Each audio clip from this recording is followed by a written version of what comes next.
another huge aspect of this is the nuclear angle. I mean, I know this is being justified based on the idea that Iran is like minutes away from having a nuclear arsenal. I mean, I'm astonished they don't have one already. And if Oh my God, like, dude. like, Dude, I'm going nuts. but forget Iran's like potential nuclear weapons program.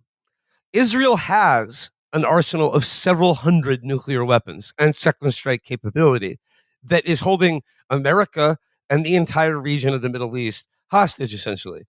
Because, like, I mean, they could use them, but like, what is your assessment? Like, now that Iran is now officially at war and under siege, what is your assessment? Like, are they going to test or build a nuclear weapon soon? I don't think, yeah. Because if they are, I've been enriching uranium in my apartment, and I have a little bit that I can lend them. Yeah, no. If I could take the fucking limitless pill and learn all the scary math you need to do to make a thermonuclear bomb, I would get on a fucking Skype call with them right now.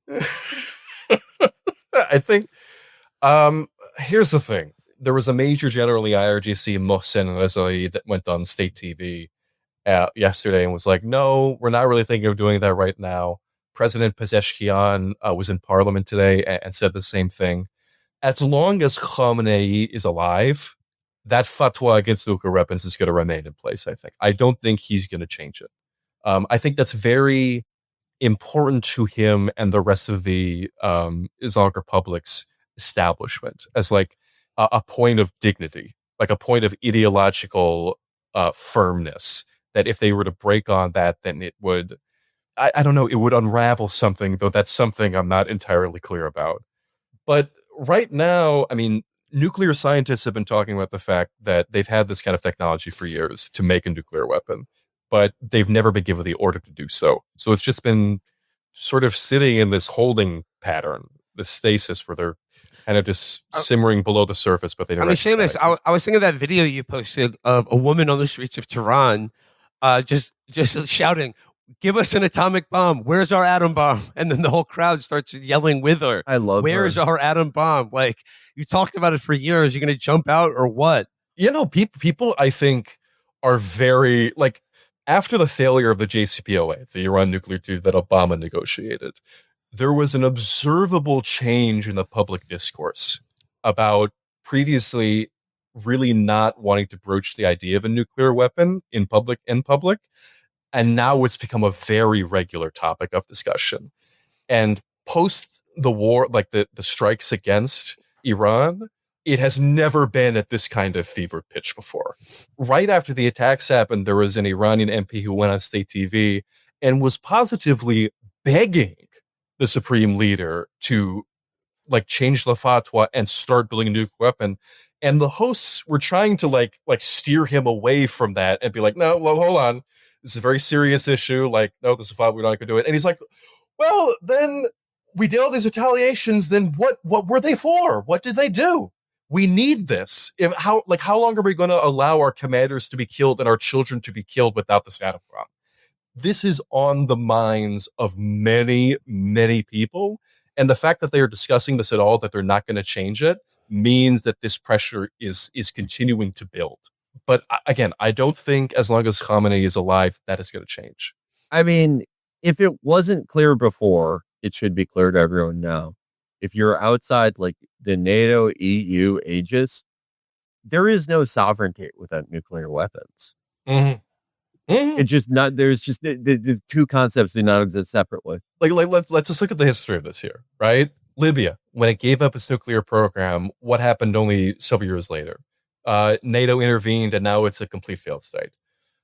Syria had a nuclear program, not necessarily a nuclear weapons program, but just a nuclear program. Israel bombed it. They never pursued it again. And then several years later, it was able to be utilized as a playground for foreign powers. Like this continuously. We see examples of nuclear programs that were voluntarily given up or or kept below a certain threshold, or they were bombed out of existence and never reestablished. And the outcome of all of these options, of all of these destinies, has been complete failure. But look, like, I hate to use this as an example because North Korea is not a favored state by a lot of people, but you cannot deny that North Korea No one's is not fucking with messed them. with. No one's fucking with North them. Korea. It is not an option seriously discussed by anyone. They've talked about denuclearization, but only if America leaves the peninsula, and America isn't leaving the peninsula. So guess what? They're keeping their nukes, and nobody is talking about invading it. That's the point. They continue to exist because of those nuclear weapons. As long as Iran doesn't have them, they will remain under this threat no matter what the outcome of this specific war is. I believe that firmly. I mean, especially in the case of Libya and Syria, those are crucial to bring up because also, in addition to giving up their nuclear programs, both those countries cooperated with the West during the global war on terror. Fat lot of fucking good it did them. When they've got the beam on you, there's nothing you can actually do. I've seen people go, "Oh, it's Iran and their obsession with Israel, or Iran and their goddamn nuclear program." Like they could do anything to stop this, short of just declaring Iran is over as an entity. Come here and make fucking, make the Mecca for sex offenders at all types of nightclubs. I will say this. What I've said this before, and I'll say it again, even though I have been accused of Houthi fetishism by many academics. I'll hold that bag, Séamus, for you if you want it. I got a Houthi fetish, and I need more missiles. The Yemeni strategists, from the moment the word go of this war, have consistently known what to do, and they've consistently had, I think, the right approach to Western powers and their negotiators. They understand that, like, the time in which America or Israel could be negotiated with, if they ever could be negotiated with, is over. Negotiations, they were at the table on Sunday, Yeah, no, it's not real. And now they're being asked to come back to the table. The table's been blown up. What are you talking about?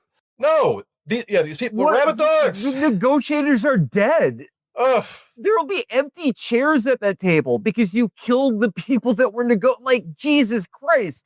How could you even bring up that? It's just insulting to even bring up that fucking concept. No, there is a reason why when they were approached for negotiations to separate the fronts, they were like, no, achieve a ceasefire in Gaza and we'll stop firing. End of discussion. We're not doing indirect negotiations. We're not doing separate negotiations. You either do this or you don't. When it came to America coming to the table and saying we want a ceasefire, they said, okay, if you stop firing on us, we'll stop firing on you, but we're not stopping fire on Israel. That's the deal. End of discussion.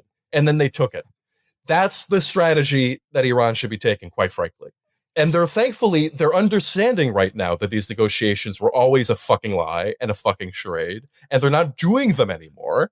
But if they trust America again on this matter, if they're not firm, then I think the outcome is going to be very bad, because there's nothing to indicate that they're trustworthy in any way, shape, or form.